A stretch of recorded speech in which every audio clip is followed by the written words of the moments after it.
Praise the Lord. साथाम सुबुं इसोरजों लांखो जादों।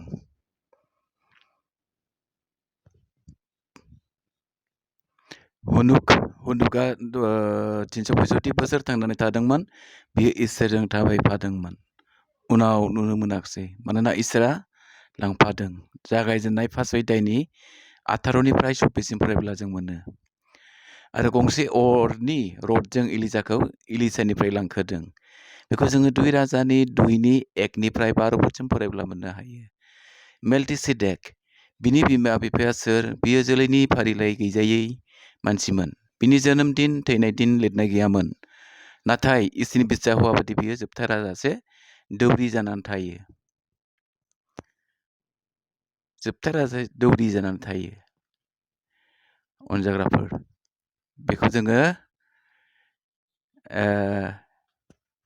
इब्रि बिजाबनि 7 अध्यायनि 3 पदआव नायब्ला मोननो हायो लोगोफोर।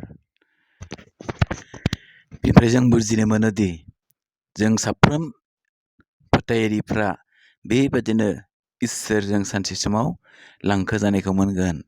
अब्ला फै लोगोफोर जोंनि नाथानि फोरबो साफ्रोम सायाव बोर होथों। आमेन।